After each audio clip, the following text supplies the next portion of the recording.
order the Wastewater Committee meeting, and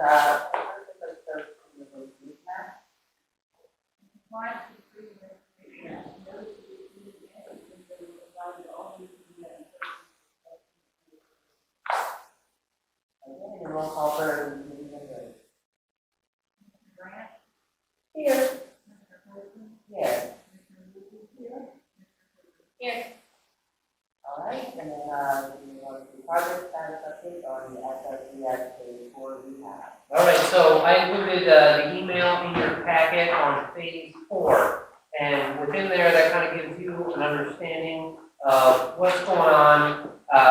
Ann Liner has completed the remaining sewer main point repair and lining, and they're submitting the CCTV, which is the closed circuit TV videos, the installation of the individual lateral seals and sectional liners currently underway, and it has recently been delayed due to equipment problems, and they're getting that rolling as soon as possible. So that's phase 4 of the SSES, and we will get more information about the SSES phase 5 later on the agenda as agenda number 7. So then, the discussion for Wednesday, June 14th, 9 a.m. And that is the tipping point. It's called it's a community discussion. It's way at the end of Fort Johnson Road at SCP Tech. So this is tipping points, on-site wastewater treatment, and climate change. And so they've been doing a study. They're going to present to the community. You're invited. There's a link to RSVP to that, and that's a Wednesday morning from 9 to noon at 217 Fort Johnson Road. And then we presented the memo from the Director of Wastewater Services, updates for fiscal year 2023 and 2024 capital request. All right, so we have Mr. Joe Marcinkus. He is the Director of Wastewater Services, and he's the one. He was introduced to the commission. He moved down here from Massachusetts and started in August. So he's been here several months. Is that right, August? August 8th. So sitting next to him is the Assistant Director of Wastewater Services, Mr. Kevin Levon. And Mr. Kevin Levon took over Jeff's position as the Assistant Director of Wastewater Services.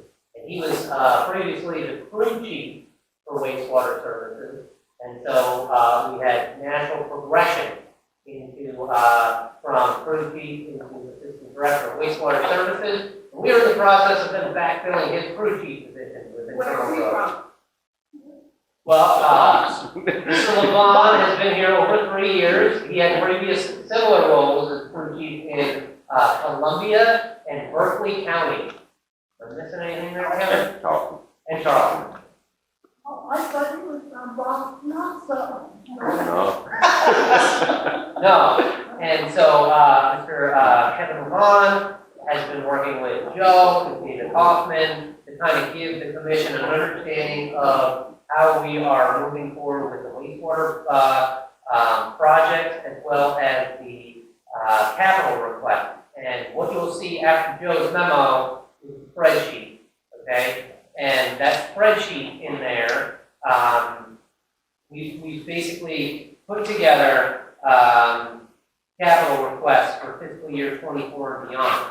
And so when we were talking about the fiscal year 23 wastewater budget, like all the other local government entities in the state, we were still kind of in a holding pattern as far as how the state, how the RIA was going to distribute the ARPA funding that we had no idea about as far as the SCIP grant program and how that would align with the district prioritized project.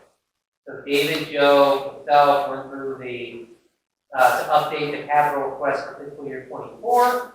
Members of the commission will notice that the updating the capital request in fiscal year 24 shows an increase for the small pump station rehab project. An increase to $265,000, and that's more than the previous year, $200,000. Costs have significantly increased for materials to rehabilitate the smaller pump station. You'll also see there's a request for $280 for fiscal year 24 to facilitate a camera truck used to televise the sewer line. So the current camera truck is a model year 1999 and rapidly approaching the quarter-century mark. The camera technology has increased significantly and now comes in a van setup instead of the current bread truck setup. So that's in there. Mr. Kevin Levon currently operates the camera system and would be instrumental in converting that over to the van setup. Plan for fiscal year 24 is also purchase a wastewater pickup truck off the state contract. We're waiting to hear back from Fifth Bailey Ford in Columbia to see if that's a possibility. The district will likely not hear back until next year whether there's going to be an opportunity to purchase 2 trucks from the state contract. One of those pickup trucks that we talked about for $111,000, one is for the wastewater department, and the other is for the food services department. So more information to come as we get hear back from Ford. You will also see in fiscal year 24 in that column, soft costs associated with 3 projects are incorporated into fiscal year 24, and that's why we have Troy Long here tonight from the district engineering firm in attendance to answer technical questions as we go through the project on the agenda. So that is kind of an overview, high level, hammer truck, pickup truck, and then the project. That's why we have those delineated out for specific discussion on each one of those.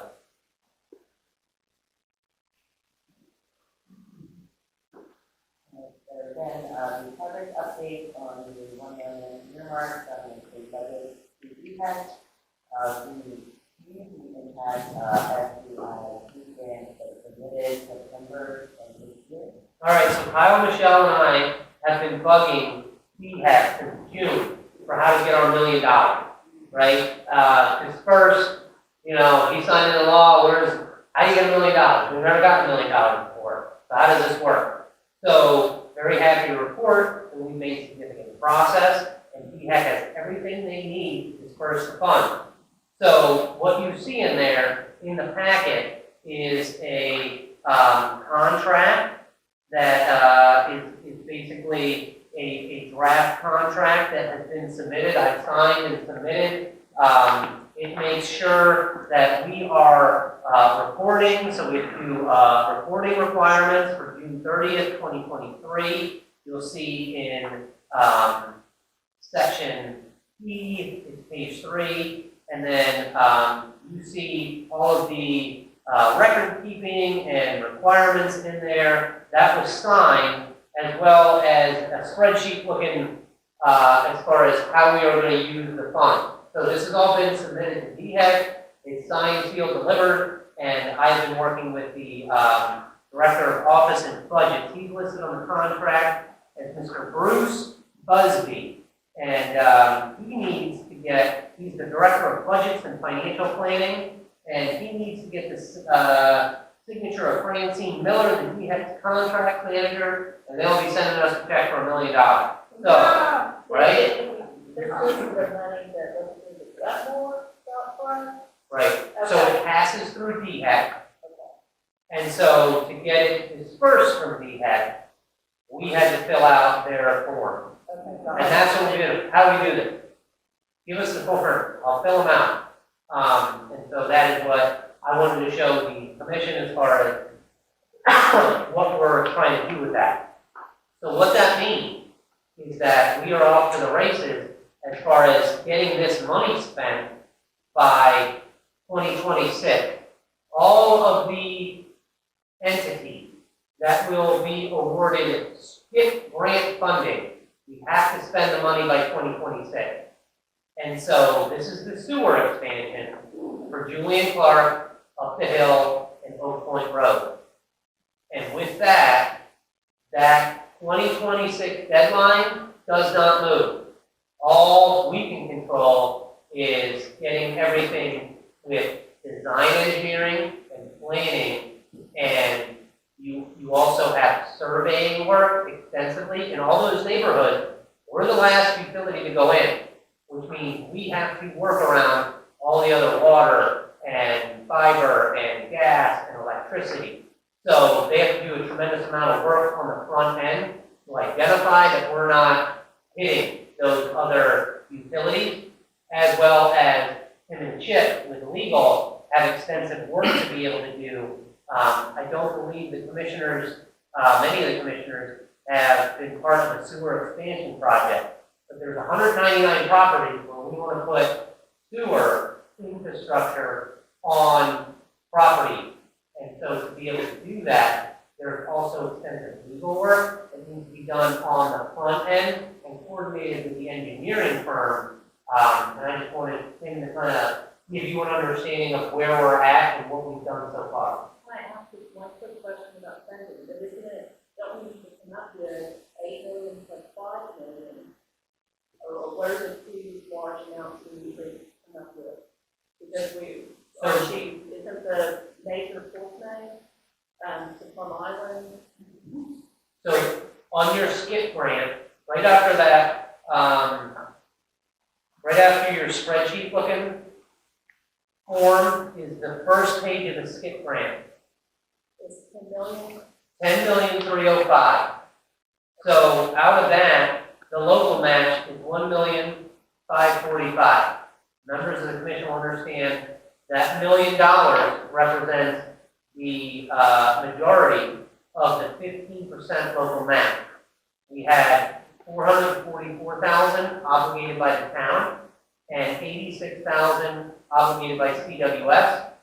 And the commission approved a letter that we would, the JIPSD would put up 17,000. So if we have to put up 17,000, we can parlay that in 10.3 million. I thought the town for over 1 million. The town obligated 444,000 to this project. Right. And so that is, we won't know, I'm sorry, the Charleston Water System, they put up 86,000. You got $100 from Charleston Water people as well. And so we're proceeding and don't know about the skip grant. So we won't know about the skip grant until March of 2023, the first quarter of 2023, is when the RIA is going to tell us, you got funding or try again.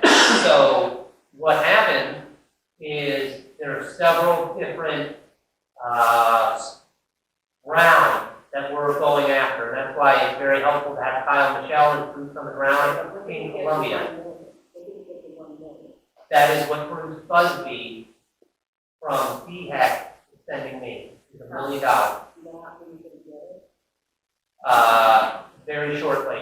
What's that? Is this all they needed, as you said, the grant agreement to give them, I guess, an explanation on what we're gonna use the $1 million for?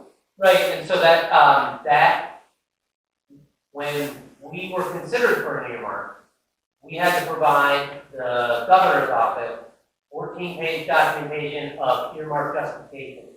Very obvious, the governor's office did not send DHEC that justification. So they wanted it in their own form, and we could copy and paste narratives from that into their form. I have received confirmation Bruce Busby has it, is everything we need. He is, putting that into the next layer as far as the contract manager.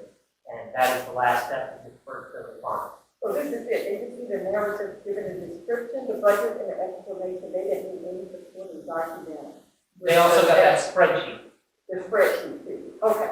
Right?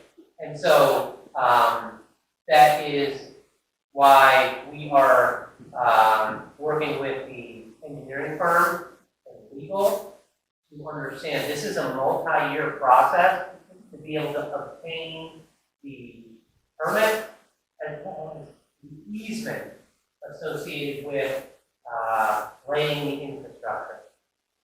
What if we don't do it? And just to say, because you're not actually, I mean, can you repeat? Oh, I'm sorry. Conversing. Yes, I know, it's just that's how we do all the meetings. Yes, anyway, so I kind of wanted him to tell about what he's been doing and about what it's going to take over the next couple of years to actually make it happen. Sure, and I know some of you are probably familiar with this process, but Chip and I have been doing this type of work for the government client. And basically, we just got the project, the engineer kind of the front line, determining where the our lines are going to go.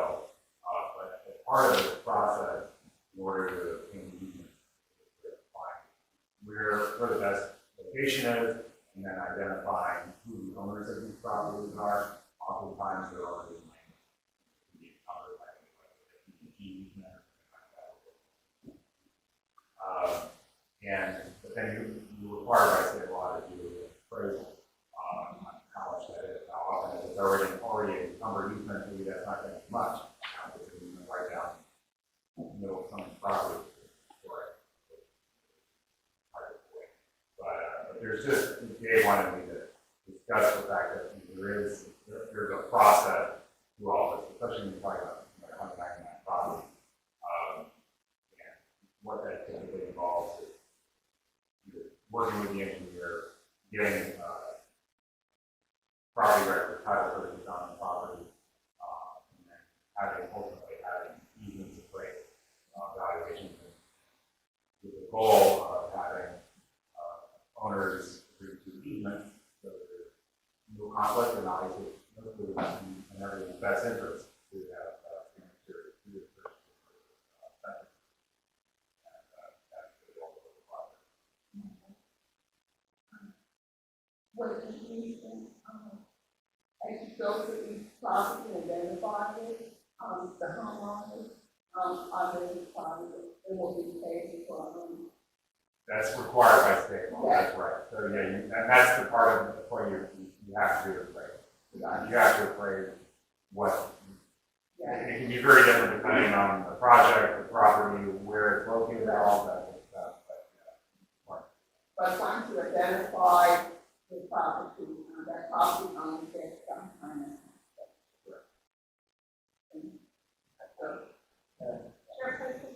Yes. Question. Of course. Who's going to be in charge of acquiring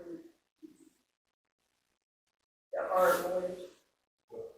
Who's going to be in charge of the entire project to start acquiring these? I'm guessing in Park Point. There's three. There's Clark Point, Ewing Park, up on the Hill Road, and Point Road. Yeah. And often So we are doing up on the road now? Up the Hill Road. Okay, that's good. That's not, what was the? Something like, that idea, is it coming to the district, or who is it an engineer? Is it you guys? awesome.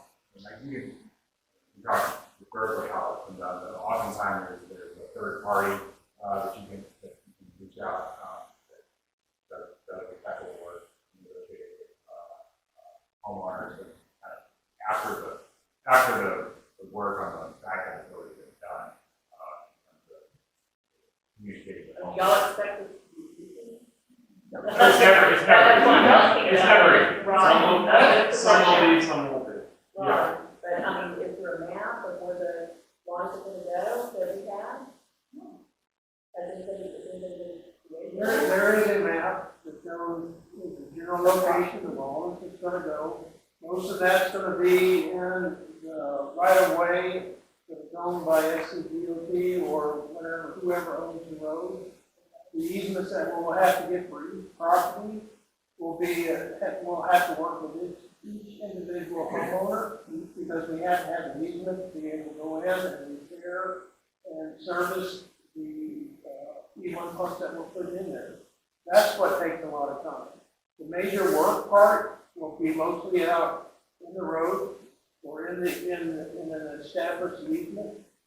So the hard part is getting the client or the ratepayers to agree. So it's 190 million. The high-level map is right after it's in the skip grade in your packet, and that shows the green is Julian Clark, the pink is Oak Point Road, and up on the hill is the yellow. And that's included within the skip grant.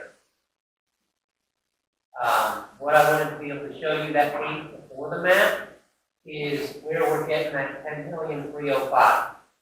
And within that 10,305,000, what you have towards the end is the engineering service. Project design, 6.28% of that 833, legal cost we estimated 75,000. And then you see easement and acquisition. There's a force main easement of 40,000, and easement allowance per customer approximately $1,500, right? So you have that in there, and that's why all of that is rolled up into that spreadsheet budget that was submitted to SCDHEC. So they know what we're spending the money on, and the commission understands what we're spending the money on. And just so you know, there's no, so each property will have to have a plaque recorded that shows the easement of it. Ideally, in most situations, the easement is going to be in an area that property that creates little disruption on the environment. These types of easements moves prohibit the homeowner from being able to build a permanent structure over it. So in most cases, you know, adding an addition or something like that, critical of the amount of everyday use of your yard or something like that, removable fences and things like that. And so that's why we got to start this project now. It's going to be a tremendous amount of work for the engineering firm and people to get it to a point where we can go and knowledgeably speak to each one of those homeowners and say, here's the plan, you know, for the project. Obviously, my concern is not getting to the million from the state ARPA funds, because you saw in the paper a couple of weeks ago, Mount Pleasant is going for it as well. I mean, Well, everybody's going for it. This is a tremendous amount of money. And so why it's nice that we have Kyle Michelle, who's on the ground in Columbia, is there is this round of scale, okay? And we submitted an application, 2 different ones, one for community impact for sewer expansion, one for the regional solution, the CWF. And so if we don't get either of these, there are going to be funding opportunities associated with the non-recurring project. When there is a surplus in the state budget, they do not fund programs. They fund specific projects. And these type of projects would fit very nicely with one of those. There is also a second round of ARPA. And what Kyle Michelle told me is he gave me the analogy of the pitcher sitting in the dugout pitching the perfect game. Nobody's talking about that right now because everybody is waiting with bated breath on what's going to happen with this first round of ARPA. However, from what he's heard in conversations in Columbia is the second round of ARPA might just go right back to water and sewer project because that is the easiest way to distribute the funds quickly because they already have a structure for it. In a similar program in North Carolina, they had $900 million. They got $4 billion worth of requests for projects. So if one of our projects doesn't get prioritized, then we have other options to be able to pursue the funding for state funding or federal funding. But we've been here before with the RIA, where the RIA denied our $500,000 grant in the fall of 2021 because we didn't have the design engineering. We didn't have our ducks in a row as far as the soft costs invested into the project that puts our project on the top of the pile for the applications because we're just ready for the funding to go do it. And so that is why we want to be able to continue to pursue soft costs associated with these projects and work with the engineering firm to come back with a proposal that would detail out to the commission. Here's the remainder of fiscal year 23. This is what it's gonna take for each one of these projects. And then all the while be able to come back in fiscal year 24, when we're having our Ways and Means committee meetings to say, okay, in fiscal year 24, these are the options and these are scenarios to be able to invest in these projects throughout 24. All these projects are going to take all of the remainder of 23, 24, into 25, so we can get construction. Because in all the projects, there's a tremendous amount of permitting and easements, and to acquire those takes effort for several years to make happen. So, My right here, with the sewer project, are we planning on putting grinders, or we're gonna have to let them do it? so for the Oak, Julian Clark, up the hill, Oak Point, those will be grinder pumps. Grinder pump? Yeah, low pressure system. Yeah, well, I know what they are, but, you said they're gonna be, because I heard some people are going to do the cross stream, and they don't want grinder pump. And that's what we would That's have. what we're gonna be doing. Right.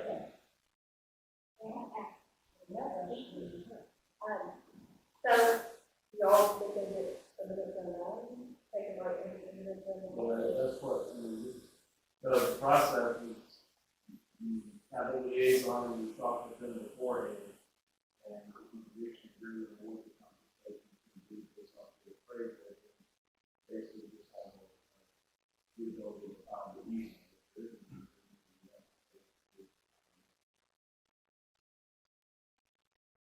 That's why it's going to be a multi-year endeavor to be able to get to a point of investing. With that, a lot of legal fees. right? So what's the deciding, I guess, on which communities get the grinders and the others not? Is that like some will, or all of them? Did you say all the 199? Yes. Okay. Are there any other questions? Yeah, more or less, just a comment, so that the response cost is necessary to show the government too that we have a vested interest in it. Don't spend a bunch of money and y'all not think that we're gonna do our end, we've got to spend the game. So that's so to speak, to say, that gives us even more push, like, holy crap, look how much they've invested so far. You know, that kind of moves into the front of the house. It might come out. And it's not correct, and for this one, town, BWS, Waterkeeper, they're all trying to go in on this. They want to see this happen. What is the contribution? 86,000? 86,000 out of 10 million? We're a customer. Right. What's from our customers? We can't Well, I know, try but to put it up for our customers. it's not something that does. Yes, yeah, there, and so if you look at the frame that, I kind of put it in there, you see the local match would be 15% on this page of 10.3 is $1,545,880. $1 million of that is through the state earmark.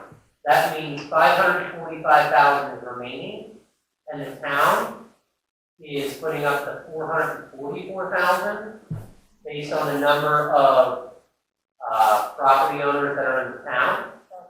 And then based on the number of property owners that are in the state is the 86. And then we're pledging, we approved and pledged 17,000. So if we can put in 17,000 and get a $10.3 million project, that will be really, really good. So, now we're going to go on to project update on the SSD side we have. All right, so what you have in the packet after this, is a engineering task force. And that is, looks like this. And in that engineering task order, okay, this is from Bob George and Associates.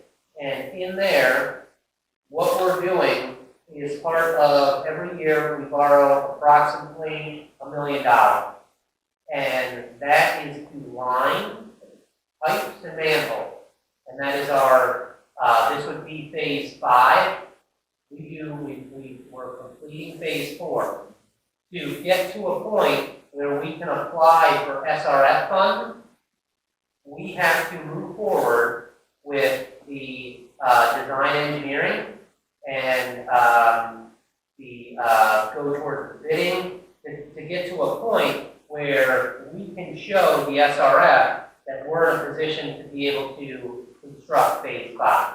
And so that is what Troy and Bob have been working towards, to be able to put this task order together so that they understand, okay, when the SRF, when the next round comes, we've got a placeholder in there that they understand what our project is, and they're buying into lending money towards it.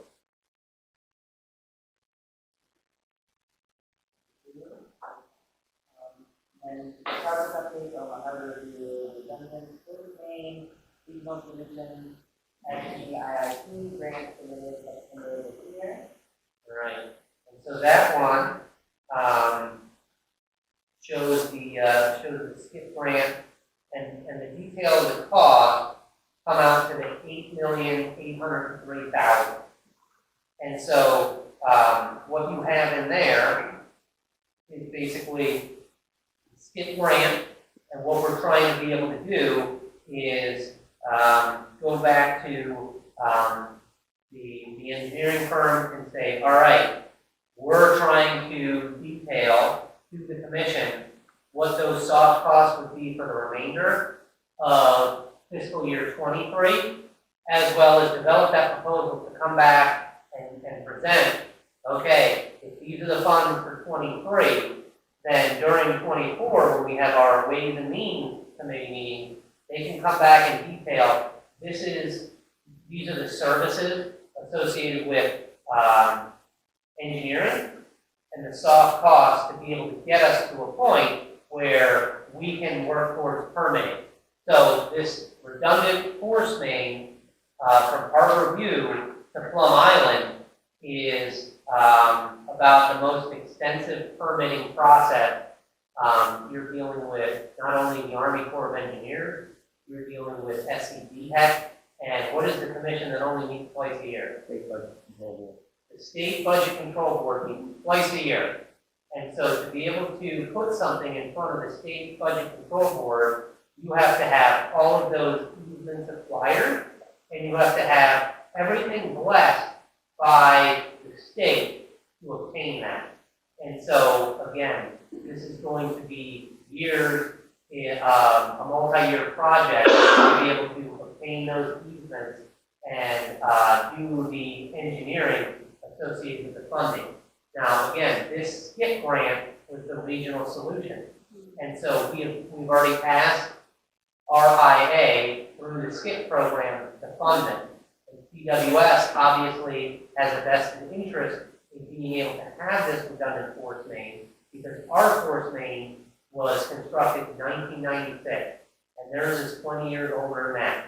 And so if there were to be a rupture on either ours or theirs, you're dumping the sewage into the harbor. And so we're trying to get out in front of this with a multi-year process to be able to invest in, okay, if we don't get this round of SKIP, we would pursue the non-recurring state budget, we would pursue the next round of SKIP, or whatever type of federal or state funding is associated with this. But the more engineering and design and further along in the permitting process, the better chances of being able to make this happen or qualifying for that grant funding.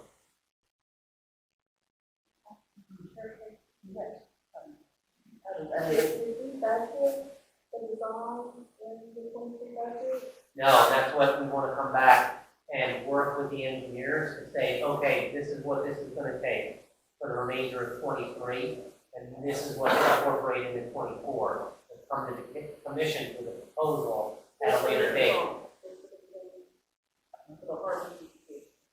Well, you'll see that for the sewer expansion for SSES, and you see that in the task order for P55, and and then it would be something similar to be able to show the hardening enforcement.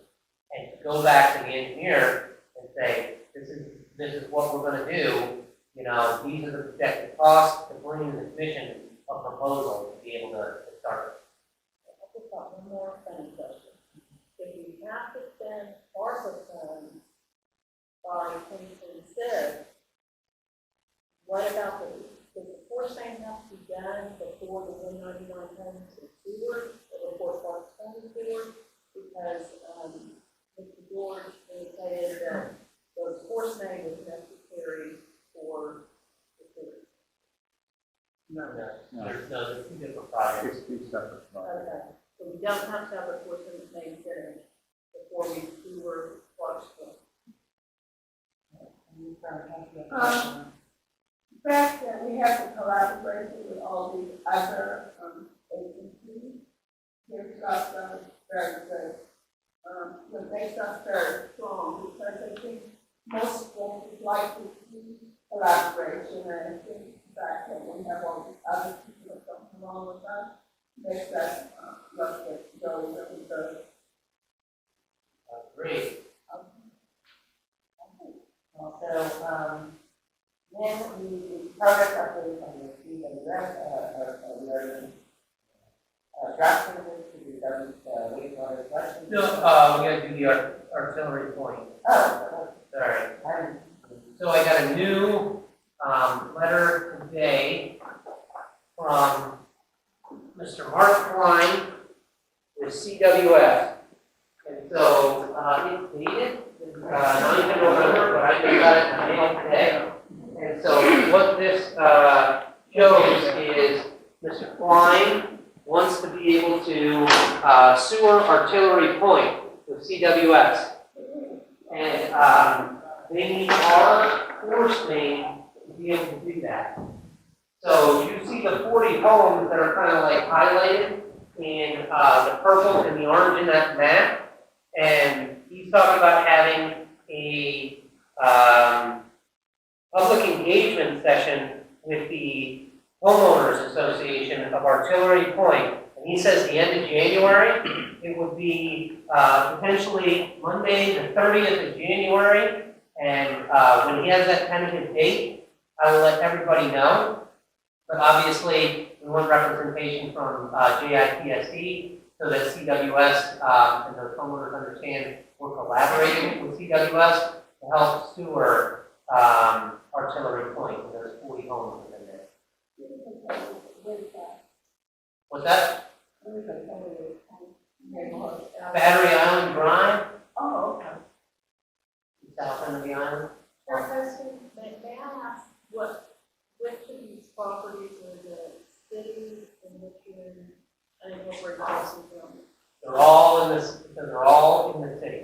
Orange and purple? Right, they're all city property.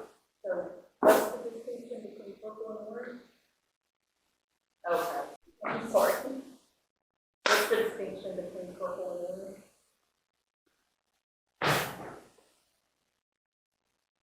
So properties that are listed in the document, and then the properties that are listed to consider. So when they went through and representatives from the city went through and spoke with the homeowners, they had a list of homeowners that were interested when they went door to door. He said, well, if you're doing that, you should probably, consider all of these properties instead of just the ones you have interest. And so we gave them, these are probably the other ones that we used. So the purple are the ones that are definitely interested, and the others were just interested in that same thing. If you're gonna do it now. I will tell you that CWS,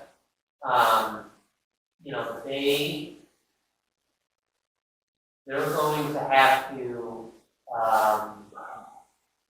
petition. Their process is like a petition within the community. And I don't know if there's 40, I don't know if 21 have to sign a petition. I don't know their particulars, but that's why they want to meet with the homeowners there in Artillery Point to say, okay, like, would you sign this? you know, if we provide the line through there connected to the JIPSP force main, will you hook up to the system? He wants to meet with the community at the end of December. January. Tentatively. They're trying to coordinate a meeting with the homeowners association, but if they meet almost the last Monday, both of those are around Thanksgiving and Christmas, so they're trying to meet January. There's something else in. Yeah, but sure, all of these properties cannot be in the city. They simply cannot. Some are unincorporated. There's also an annexation effort. So, It's just impossible. I mean, it truly is. I mean, there are I mean, these are not all. No. Aside from art unincorporated, Yeah. on better, So this is also an authority. Did you know, Julian?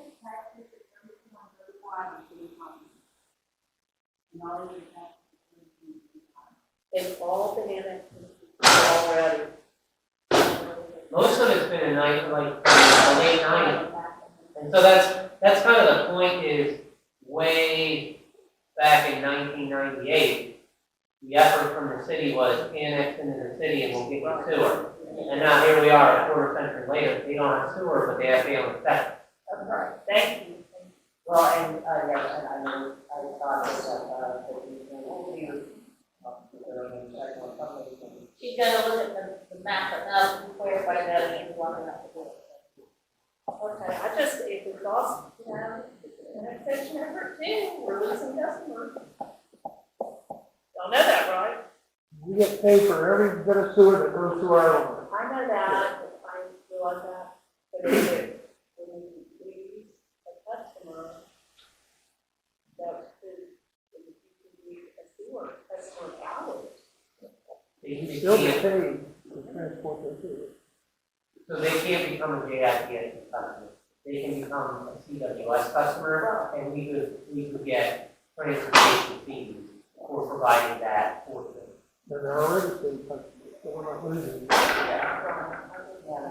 They're posting, I just want to make sure that everybody knows that the development, the new development is going in across Polly Road, where they have a drink on PSC pump station in the new development that they say the developer's going to pay, we're going to have to pay. And at some point, we're going to have to talk about that part of this, because they're part of this whole thing. thank you for that. People need you, something. No, it looks like it was pretty much all, you know, this seaside, that part of the big place with the lake. That's all sitting in the maps and they're all of the same color. As ocean neighbor. Yeah.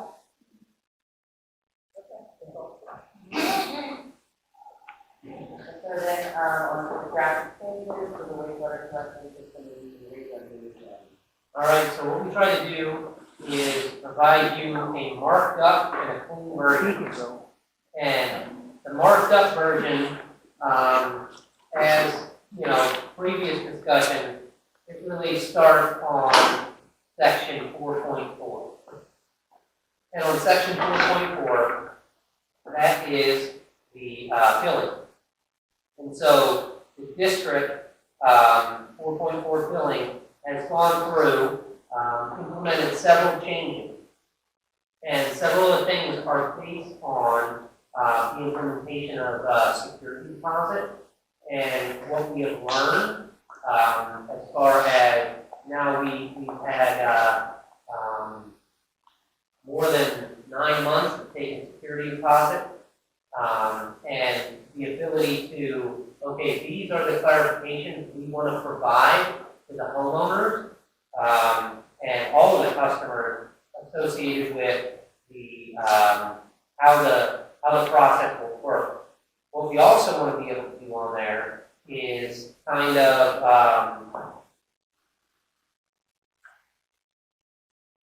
I guess be more benevolent associated with some of the charges and some of the fees. And what the commissioners will understand is that we are now an account is eligible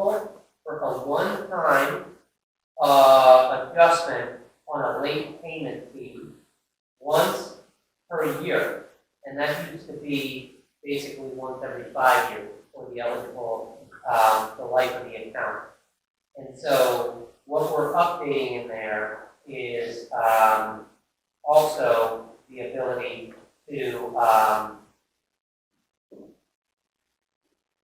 increase the frequency to waive that $10 fee. We put in there in section 4.6 clarification, if a customer is opening a new account, a non-interest-bearing security deposit will be collected at the time of application start. So we provided some clarifying language on that. What we also had to adjust is the increase in impact fees. And the increase in impact fees is a notification from CWF. And so previously, we just had Appendix A and Appendix B in there, and we now added Appendix C, and that represents the CWS treatment plant component impact fee, and that's going up from $887 as of the 1st of January 2023. That'll increase to $2,624, and then the 1st of July 2023, that'll increase to $2,773. So where you used to see that on Appendix A has been moved to Appendix C because that timing no longer coincides with where we had for the fee. Ed, am I missing other major components in there? The non-payment fee was once in the life of the account, and now it's going to be once every 5 years. That will be for that charge. That's $50 fee.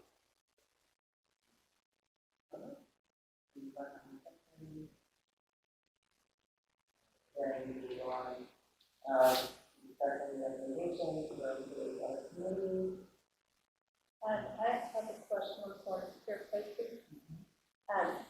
When do you want to take this up? When do you want to take this up? So this would be a similar timeframe where we would move to the regular commission, and this would be discussed at the meeting next Monday. And we would have to go through the same process of publicly advertising and holding a public hearing at 6:30 prior to the regular commission meeting, the 12th of December. So, is the recommendation needed? Out of the committee? What I have at the very end, so one of the things that we were, the members of the wastewater committee would consider a motion to authorize or prohibit moving forward with the proposed changes to the current wastewater collection, wastewater resolution. And then the second would be to consider a motion to authorize or prohibit the district manager obtaining a proposal from the district engineer to be presented at a later date. And again, that would include the costs associated with engineering services for doing sewer expansion, phase 5 of the SFDS, the Harbor View redundant force impact. No, I was going to make a motion that we use all three of them. Four to three. Four to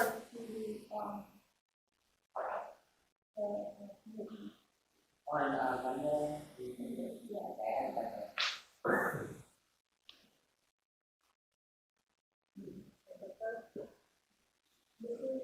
move all three of them. Three of these, What Greg said, it will be engineering. Can I get somebody to state the motion? The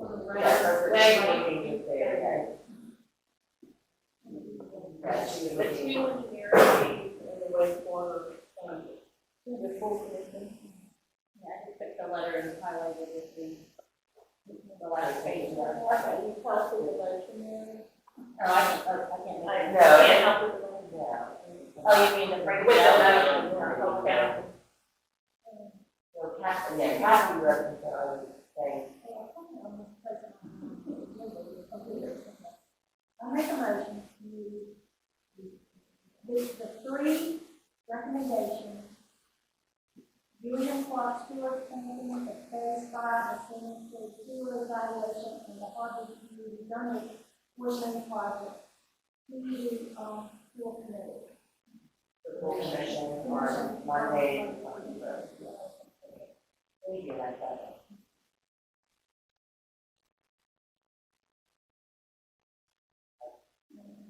I got about the commission already, but, we want to make sure one.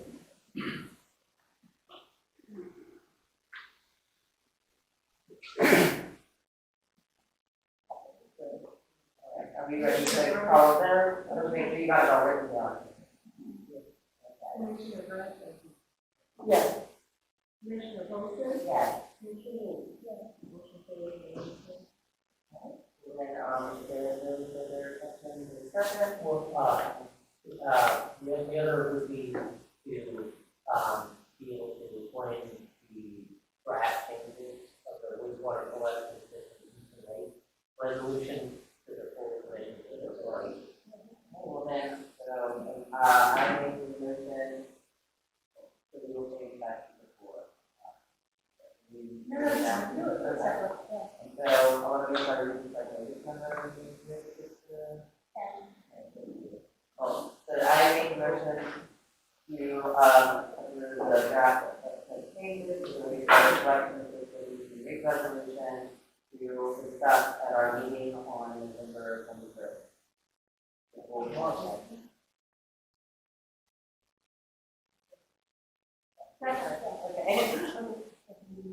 All right, and then, so, Commissioner Grant? no, Commissioner Poston? yes, Commissioner Wood? Yes. Motion carries 2-1. and I make a motion to adjourn. Commissioner Grant? Yes. Commissioner Poston? Yes. Commissioner Wood? Yes.